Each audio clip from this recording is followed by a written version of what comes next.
교회력에 따라 말씀을 전하고 있습니다. 교회력이란 교회의 달력입니다. 12월에 주님의 탄생인 대림절을 시작으로 교회의 달력이 시작됩니다. 그리고 1월에 예수께서 세례를 받으시는 장면을 통해 한 해를 시작하고 고난주간과 부활절을 3, 4월에 지내지만 11월에도 역시 그리스도의 죽음과 부활에 관한 본문의 말씀을 나눕니다. 그리고 다시 12월에 주님의 탄생과 더불어 또 다른 교회력이 시작됩니다. 매해 반복되고 있지만 사실 우리 일상을 보면 반복이 아닙니까? 아침이 되면 저녁이 되고 1년도 봄, 여름, 가을, 겨울로 순환이 됩니다. 그러나 이 반복 속에 꽃이 피고 열매가 맺히고 씨가 떨어지고 새로운 생명이 탄생합니다. 교회력 역시 반복되고 일상도 반복되고 예배도 반복되고 기도도 반복되고 신앙생활도 반복됩니다. 그런데 이 반복의 과정 속에서 우리의 신앙이 더 성숙되어 나오는 것이 아닙니까? 신앙적 성숙이란 신앙이 내 삶 속에 있는 것에서 내 삶이 신앙 안에 있게 되는 것입니다. 그래서 하루하루가 하나님 안에 있고 태양과 우주도 하나님 안에 있고 나는 늘 하나님과 동행하는 삶으로 변해가는 것이 신앙적 성숙입니다. 그래서 이유 없이 태어나 의미 없는 삶을 살다가 왜 죽는지도 모르고 삶을 끝내는 것이 아니라 하나님의 섭리로 인해서 태어나서 하나님과 동행하며 하나님 나라를 이루려는 삶을 살다가 죽음은 벽이 아닌 영생으로 향하는 문이라고 확신하면서 죽음을 이기는 것이 신앙생활입니다. 그래서 성숙한 신앙, 그 삶이 신앙 안에 있기 위해서는 그만큼 말씀을 묵상하고 기도하는 시간이 더 많아져야 하는 겁니다. 바로 이것이 선배 신앙인들이 살아왔던 삶의 방식이고 우리도 이것을 따라서 교회 다니고 말씀 읽고 기도하면서 하루하루 삶을 살아가는 것이 아닙니까? 지난주 우리 교회에서는 과거 교회에서 기도 세미나를 하셨던 이민재 목사님께서 쓰신 책 예수 기도라는 그 책의 출판 기념회를 가졌습니다. 그 책은 예수 기도를 꽤 길게 설명하고 있지만 내용은 간단합니다. 주 예수 그리스도 하나님의 아들이시여 나를 불쌍히 여기소서, 이 기도를 호흡에 맞춰서 반복하는 겁니다. 우리의 생명은 하나님으로부터 나오고 나는 하나님에 의해서 살아가고 있는데, 그런데 사랑하는 성도 여러분, 우리는 이것을 늘 의식하면서 살아가고 있습니까? 호흡에 맞춰 드리는 이 기도는 우리로 하여금 내가 하나님에 의해 살아가고 있다는 것을 의식하게 도와주는 겁니다. 내가 숨쉬는 호흡도 나로부터 나온 것이 아니고 또한 내 기도를 들어주시는 하나님의 아들 그리스도도 저 우주 너머 어딘가에 계신 것이 아니라 내가 기도를 드리는 바로 이곳 여기 나와 함께 계시다는 것을 확인시켜 주는 겁니다. 내가 하나님과 함께 있다고 의식하며 살아가는 사람은 하나님과 함께 살아갑니다. 그러나 세상의 욕심 안에 살아간다면, 분노와 원한 안에 살아간다면 그런 욕심과 분노와 원한 안에 살아가는 것 아닙니까? 영국의 종교학자인 리니안 스마트는 종교와 세계관이라는 책에서 종교를 사람들의 삶 속에 자리 잡은 구체적인 믿음과 실천, 이렇게 말했습니다.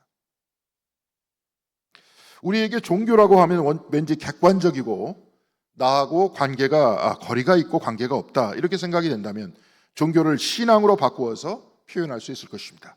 신앙이란 내 삶 속에 자리 잡은 구체적인 믿음과 실천. 그러나 이보다 저는 한 걸음 더 나가고 싶습니다. 우리가 믿음을 가지고 실천을 한다고 하면 교회에 나오고 말씀을 읽고 찬송을 부르고 기도하는 겁니다. 그렇다면 이 기도와 실천은 무엇 때문에 하는 것입니까? 마치 주 예수 그리스도 하나님의 아들이시여 나를 불쌍히 여기소서를 호흡과 더불어 반복하면 하나님께서 나와 함께 계시다는 확신이 생깁니다. 그래서 저는 신앙생활을 이렇게 다시 정의 내릴 수 있을 것 같습니다. 신앙생활이란 구체적인 믿음과 실천으로 내 안에 자리 잡으신 하나님. 결론적으로 신앙의 성숙이란 구체적인 믿음과 실천으로, 곧 기도로, 찬송으로, 묵상으로, 예수 기도와 같이 호흡과 함께 드리는 기도로 하나님이 내 안에 계시고 내가 하나님 안에 있다는 확신과 체험 속에서 살아가는 겁니다. 그래서 세상 아래 살다가 세상을 이기고 살아가고 죽음 아래에서 두려워하면서 살다가 죽음을 이기는 삶을 사는 것입니다.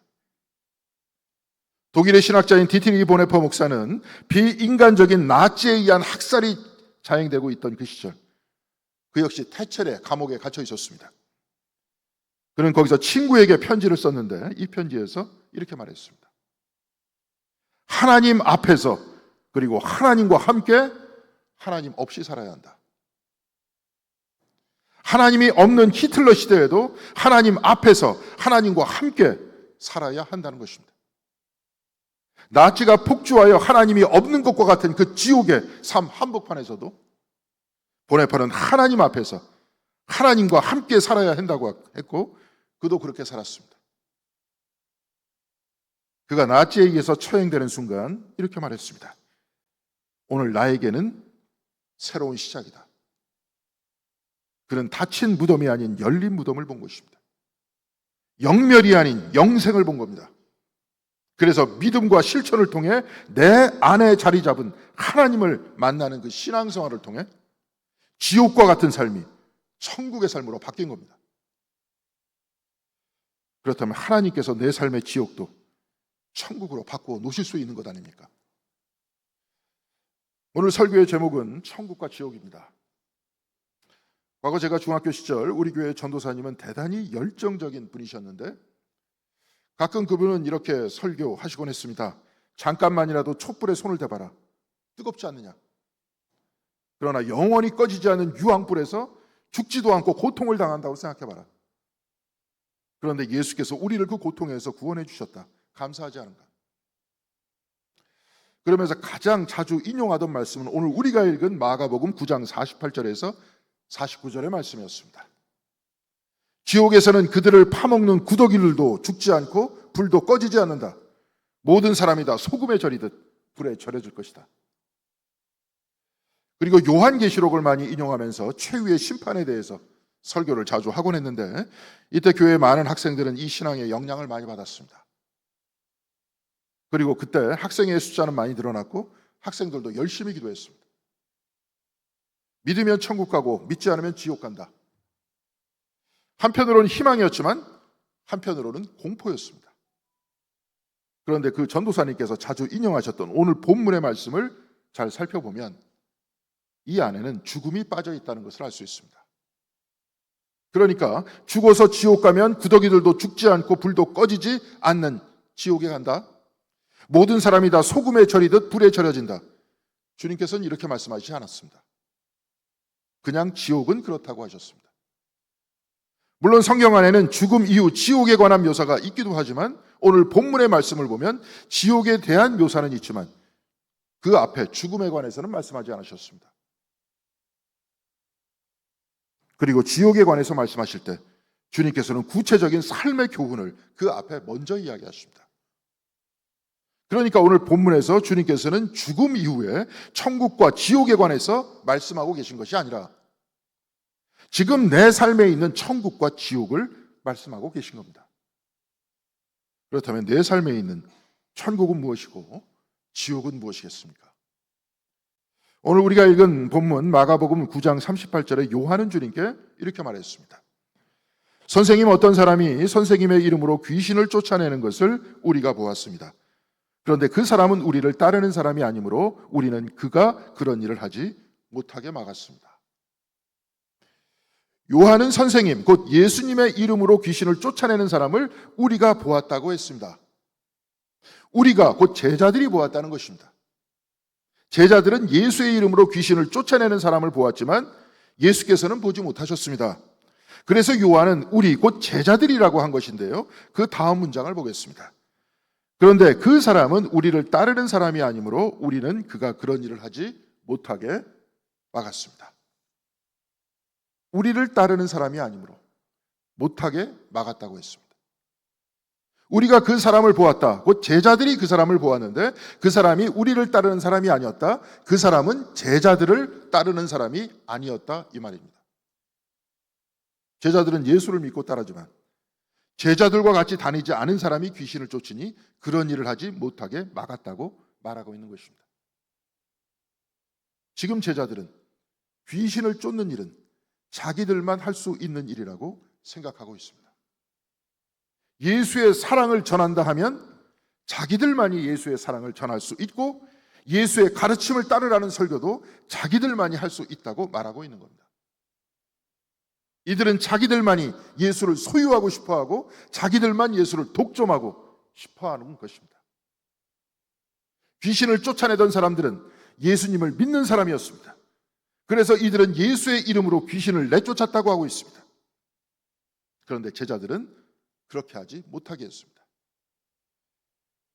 설교를 준비하다 보니까 지난주 속회 시간에 말씀을 나눈 그 말씀이 생각나는데요. 참석하셨던 분들은 기억하실 겁니다. 고린도전서 1장 11절에서 13절까지 바울은 이렇게 말씀하고 있습니다. 나의 형제자매 여러분, 글로에의 집 사람들이 여러분의 소식을 전해주어서 나는 여러분 가운데 분쟁이 있다는 것을 알게 됐습니다. 다름이 아니라 여러분은 저마다 말하기를 나는 바울 편이다, 나는 아볼로 편이다, 나는 게바 편이다, 나는 그리스도 편이다 한다고 말합니다. 그리스도께서 갈라지셨습니까? 바울이 여러분을 위하여 십자가에 달리기라도 했습니까?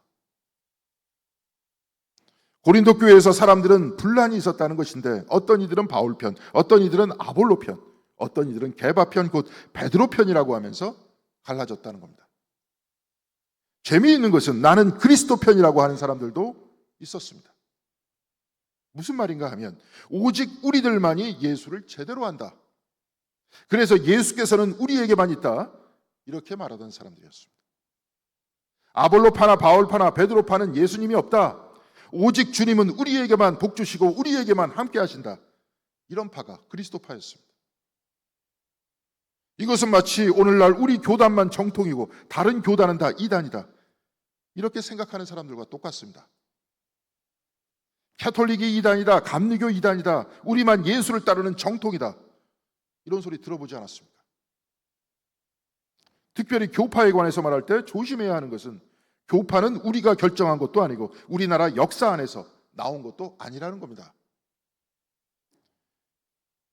제가 감리교 목사가 된 것은 아버지가 감리교 목사였기 때문입니다. 그리고 아버지가 감리교인이 된 이유는 아버지께서는 강화 태생이었기 때문에 그렇습니다. 지금도 강화에 가보면 거의 다 감리교회입니다. 웨슬리의 설교집을 읽거나 감리교 교리와 신학을 읽고 감리교회에 들어오신 분들을 저는 여태까지 한 번도 본 일이 없습니다. 이것은 장로교도 마찬가지입니다. 칼뱅의 신학이 좋아서 나는 장로교회를 선택했다고 하신 분 역시 저는 만나보지 못했습니다. 친구 인도로 교회 갔는데 거기가 장로교회였다. 모태신앙인데 어머니가 장로교회 권사님이셨다. 대부분의 경우 이럴 것입니다. 이것은 캐톨릭이나 정교회도 다 마찬가지입니다. 가족이 캐톨릭이니 나도 캐톨릭이 되는 것이고 집안이 저 애옥에 있는 정교회에 다니니 나도 정교회 신자가 되는 겁니다. 친구가 감리교인이 친구 따라 감리교인 된 겁니다.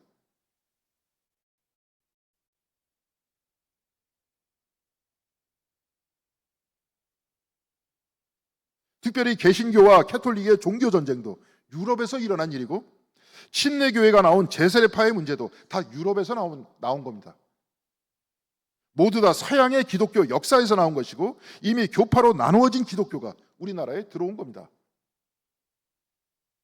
고린도전서 1장 13절에 바울은 말합니다. 그리스도께서 갈라지셨습니까? 나 바울이 십자가에 달리기라도 했습니까? 그리스도께서 갈라지셨습니까? 웨슬리가 아니면 칼뱅이 십자가에 달리기라도 했습니까? 오늘 우리가 읽은 마가복음의 본문에서 예수께서는 이렇게 말씀하십니다. 우리를 반대하지 않은 사람은 우리를 지지하는 사람이다. 우리를 반대하지 않은 사람은 우리를 지지하는 사람이다.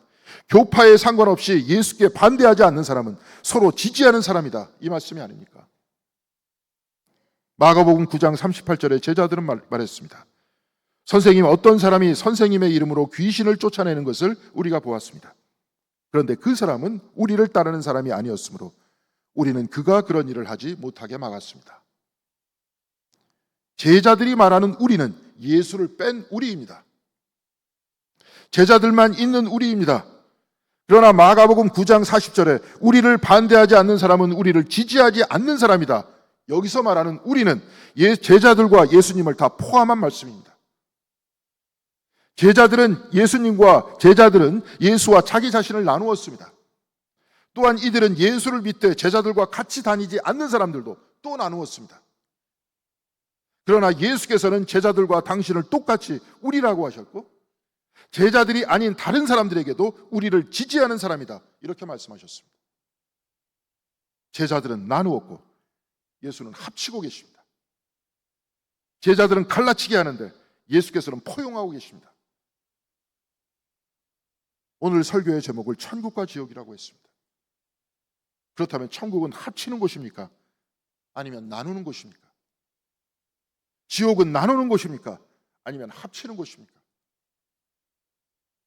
천국은 예수의 이름 아래 하나 되는 곳입니다. 그러나 지옥은 예수가 없는 곳입니다. 예수가 없으니 내 편 저편 나누어지는 곳입니다. 제자들은 예수와 나를 나누었습니다. 나와 다른 사람을 나누었습니다. 그래서 예수께서는 이렇게 말씀하고 계십니다.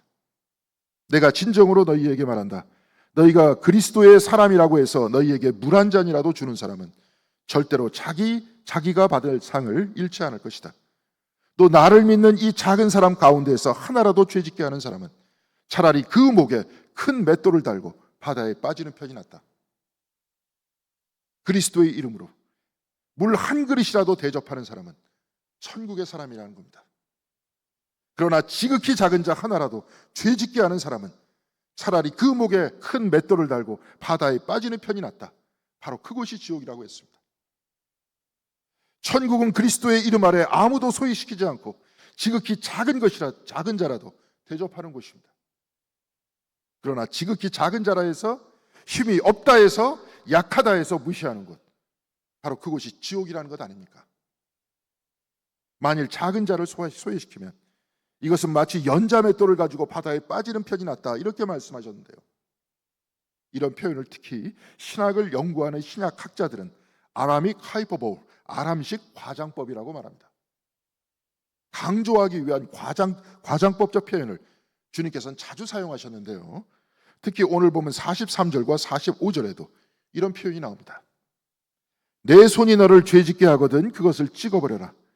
내가 두 손을 가지고 지옥에 곧 그 꺼지지 않는 불 속에 들어가는 것보다 차라리 한 손을 잃은 채로 생명에 들어가는 것이 낫다. 내 발이 너를 죄짓게 하거든 그것을 찍어버려라. 내가 두 발을 가지고 지옥에 들어가는 것보다 차라리 한 발을 잃었으나 생명에 들어가는 것이 낫다. 이 말씀은 마태복음 5장 29절에서 30절까지의 말씀, 산상수훈에서도 똑같이 말씀하고 있는데요. 그런데 우리가 이 말씀을 보고 생각해 보겠습니다. 사랑하는 성도 여러분, 손이 죄를 짓게 합니까? 아니면 마음이 손을 통해서 죄를 짓게 합니까? 발이 죄를 짓게 합니까? 아니면 마음이 발로 하여금 죄를 짓게 합니까? 손과 발이 죄를 짓게 하는 것이 아니라 마음이 죄를 짓게 하는 것 아닙니까? 그런데 주님이 몰라서 이런 말씀을 하시는 게 아닙니다. 연자맷돌을 목에 달고 빠진다. 손과 발이 죄를 지으면 찍어버려라. 다 아람식 과장법입니다. 강조하는 겁니다. 그런데 이 과장된 표현 안에 주님의 의도가 들어있습니다. 주님께서는 팔과 발이 없이 생명에 들어가는 것이 낫다고 했습니다. 바로 이 말씀을 강조하시려고 이렇게 말씀하신 겁니다. 팔이 없이 발이 없이 눈이 없이 천국에 들어간다. 이 말은 천국에서는 팔이 있건 없건, 발이 있건 없건, 눈이 있건 없건, 몸에 병이 들렸건 아니건, 잘났건 못났건 이들 모두 생명에 든다. 모두를 받아들인다는 것 아닙니까? 그래서 지극히 작은 자건 아니건 무시하지 않고 포용하는 것이 바로 그곳이 천국이라는 겁니다. 나와 다르게 생겼고 피부색이 다르다 하여도, 나와 생각이 다르고 다른 삶의 방식을 취하고 있다고 하여도 모두 다 하나님의 생명을 가진 소중한 사람들이라 받아들이고 포용하고 같이 즐거워하는 곳, 바로 그곳이 천국이라는 것 아닙니까? 그러나 지극히 작은 자니, 팔이 없으니, 발이 없으니, 병에 걸렸으니, 피부색이 다르니, 나와 우리와 생각이 다르고 사는 방식이 다르니 배척하고 배제하는 곳, 바로 그곳이 지옥이라는 것 아닙니까? 주님께서는 갈라치게 하고 소외시키고 언젠가는 자기들도 소외되고 나누어지는 곳이 지옥이라고 하십니다. 그리고 지극히 작은 자라, 몸이 온전하지 않은 자나 생각과 생김새가 다르더라도 예수의 이름 안에 포용하고 하나 되는, 바로 그것이 천국이다, 이렇게 말씀하고 있는 겁니다. 사랑하는 성도 여러분, 우리 모두는 약점이 있습니다. 내 마음에 내 주변 사람들로부터 받은 상처도 있고 아픔도 있습니다. 때로는 드러내기 부끄러운 습관도 있습니다.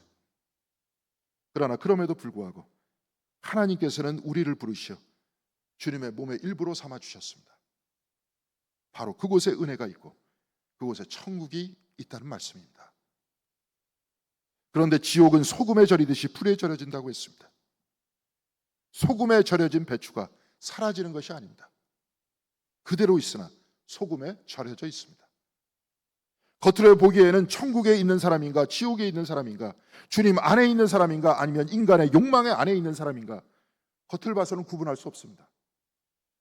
그러나 지옥 안에 있는 사람은 차별하고 차별받고 소외시키고 소외당하고 미워하고 미움받는 그 삶을 변하지 않고 그대로 살아나고 있다는 겁니다. 바로 그것이 지옥의 삶이라는 겁니다. 과거 유럽에서는 유대인이라고 하여서, 일제시대에는 조선인이라고 하여서, 조선시대에는 여자라고 하여서, 신분이 다르다고 하여서 차별하고 밀어내는 것, 바로 그것이 지옥이라는 겁니다. 오늘날 나와 생각이 다르다고 하여, 비전이 다르다고 하여, 교파가 다르다고 하여 차별하고 비난하는 것, 바로 그곳에 지옥이 있는 것 아닙니까? 사랑하는 성도 여러분, 주님께서는 생명을 주러 오셨고, 그래서 골고다 십자가 위에서 그 죽음의 자리도 생명의 자리로 바꿔 놓으셨습니다. 그래서 형벌과 죽음의 상징인 십자가도 천국으로 향하는 문으로 바꿔 놓으셨습니다. 보네포 목사는 바로 이런 은혜와 사랑의 주님을 품고 하나님이 없는 세상에서 하나님 앞에서 하나님과 함께 살았습니다. 우리 역시 하나님이 없는 것과 같은 이 세속적인 물질과 권력의 세상에서, 갈라치기와 나누기가 일상은 이 세상 안에서 하나님 앞에서 하나님과 함께 살아야 하는 것 아닙니까? 사랑하는 성도 여러분, 이제 처음으로 다시 되돌아가 보겠습니다. 신앙이란 무엇입니까? 구체적인 믿음과 실천으로 내 안에 자리 잡으신 하나님이라고 했습니다. 저와 같은 목사는 여러분들의 신앙생활을 돕는 사람들입니다. 교회도 여러분들의 천국의 삶을 돕는 곳입니다. 그래서 교회에 나와 말씀을 듣고 찬송하고 하나님을 찬양하다가 일상으로 되돌아가서 여러분의 삶 속에서도 말씀을 읽고 묵상하고, 그리고 아침 저녁 향신 기도나 예수 기도를 드립니다. 우리 교회는 책 읽기도 하죠. 모두 다 우리의 일상에서 이 믿음의 실천으로 내 안에 계신 하나님, 나와 함께 동행하는 하나님을 확인하는 겁니다. 이미 하나님께서는 우리 안에 우리와 같이 계십니다. 그러나 세상 안에서 길을 잃은 우리는 하나님이 우리와 같이 계심에도 알지 못하고, 하나님께서 생명 주심에도 깨닫지 못하고 감사하지 못하고 있는 겁니다. 그러나 신앙생활을 통해, 구체적인 믿음과 실천을 통해 생명은 하나님에 의해 생겨났고, 생명은 하나님에 의해 유지되고 있고, 호흡도 하나님에 의해 계속되고, 매 순간의 시간과 공간도 하나님에 의해서 펼쳐지고 있으니 기도와 묵상과 찬송으로 이 은혜를 확인하고 확신하는 것, 바로 이것이 신앙생활 아닙니까? 사랑하는 성도 여러분, 주님은 우리 중 그 어느 누구도 배제하지 않고 계십니다. 주님은 지극히 작은 소자나 불구자나 병자도 소외시키지 않고 받아들이고 계십니다. 그리고 하늘이 우리를 덮고 있듯 하나님께서는 지금도 우리 모두를 감싸고 계십니다. 이를 우리의 일상인 신앙생활로 늘 확인하시고, 하나님 안에서 하나님과 함께 살면서 우리도 포용하고 받아들이고 사랑하는 천국의 삶, 서로가 포용하고 받아들이고 사랑하는 천국의 삶을 사시는 공덕교회 성도 여러분들이 다 되시기를 주님의 이름으로 간절히 기원드리겠습니다. 기도하시겠습니다. 사랑과 은혜가 충만하신 하나님, 이 결실의 계절에 저희들을 주님의 전환으로 불러주시는 애 감사드립니다. 이곳에서 우리가 기도를 통해서, 찬양을 통해서, 또한 묵상을 통해서 하나님 중심으로 생각하듯이 우리의 삶 전체도 신앙 안에 있을 수 있도록 인도하여 주시고, 우리가 특별히 괴로움을 당할 때나 아픔을 당할 때에도 하나님 늘 우리 안에 계시고 우리 주변에 계시다는 것을 우리의 말씀과 묵상을 통해서 다시 한번 확인할 수 있도록 인도하여 주셔서 삶의 그 어떤 아픔과 어떤 그 어려움 속에서도 늘 흔들리지 않고 주님과 동행하는 저희들의 삶이 될 수 있도록 인도하여 주시옵소서. 그리하여서 이 세상, 마치 하나님이 없는 것 같은 이 세상 안에서도 하나님 앞에서 하나님과 함께, 하나님 안에서 또한 하나님께서 내 안에 계신 것을 확신하며 살아가는 신앙인들이 될 수 있도록 인도하여 주시고, 우리가 우리의 삶을 마감하는 그 순간에도 천국을 향한 소망을 놓치지 않고 언제나 기쁨 속에서 주님과 동행하는 저희들의 신앙생활 될 수 있도록 인도하여 주시옵소서. 늘 주님과 함께 있고 주님과 동행하는 우리의 삶이 되기를 바라오며 이 모든 말씀 우리 주 예수 그리스도 이름으로